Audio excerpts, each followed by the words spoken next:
Most people think of Kuwait as just a small, oil-rich country near Iraq and Saudi Arabia. But what many don't know is that for over a century, Iraq believed Kuwait should belong to it. And at one point, it actually tried to take it, by force. But why? Why does Iraq claim Kuwait? And why isn't Kuwait part of Iraq today? To answer that, we need to go back more than 100 years, to the days of the Ottoman Empire.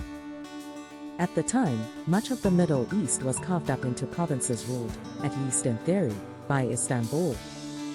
Kuwait was one of those provinces, though in reality, it was semi-independent, run by a local family, the Al-Sabahs.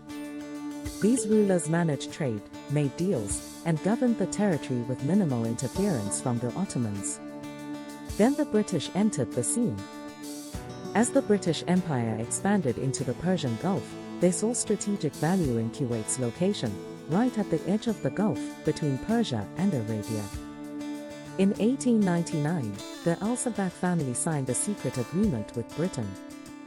In exchange for protection, Kuwait gave up control of its foreign policy.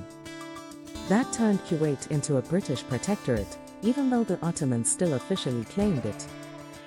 Fast forward to 1918. World War I is over. The Ottoman Empire collapses, and the British take formal control over much of the Middle East. They draw borders, arbitrary ones, often based on their own interests, not local history or tribal lines. One of those decisions, Kuwait would not be part of Iraq, even though Iraq was also under British influence. And that's when the resentment begins. Iraqi nationalists saw Kuwait as historically connected to Basra, a southern region of Iraq. They argued that Kuwait had once been governed from Basra, shared cultural ties, and even relied on Iraqi ports and infrastructure. To them, Kuwait was stolen, separated by colonial interference. But for decades, the issue stayed quiet. Iraq was busy with internal politics, coups, and regional struggles. Kuwait gained full independence from Britain in 1961. Iraq immediately threatened invasion. It claimed Kuwait as its 19th province. But British troops landed in Kuwait to protect it, and the Arab League soon recognized Kuwait's sovereignty. Iraq backed off reluctantly. Still, the tension never went away. Then came Saddam Hussein.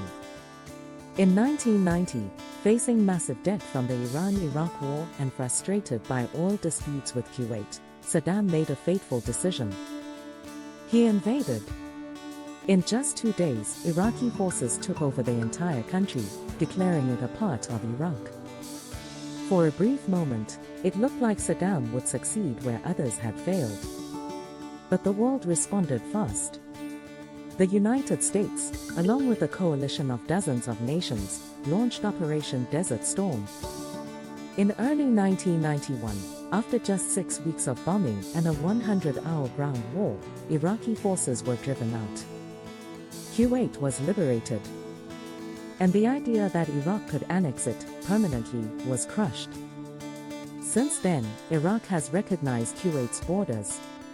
But under the surface, many Iraqis still view the separation as artificial.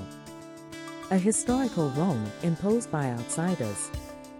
So, why isn't Kuwait part of Iraq?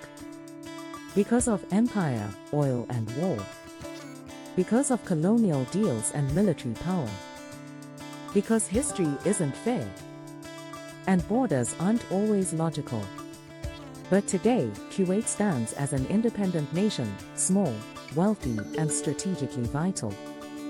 And its survival is a reminder that geography alone doesn't decide destiny. Politics does. And now I want to hear from you. Do you think Iraq had a valid claim over Kuwait? Or was it just another case of imperial ambition?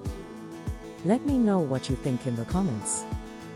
Don't forget to like the video if you enjoyed it, and subscribe to Trivia Tales for more surprising stories from history and geopolitics.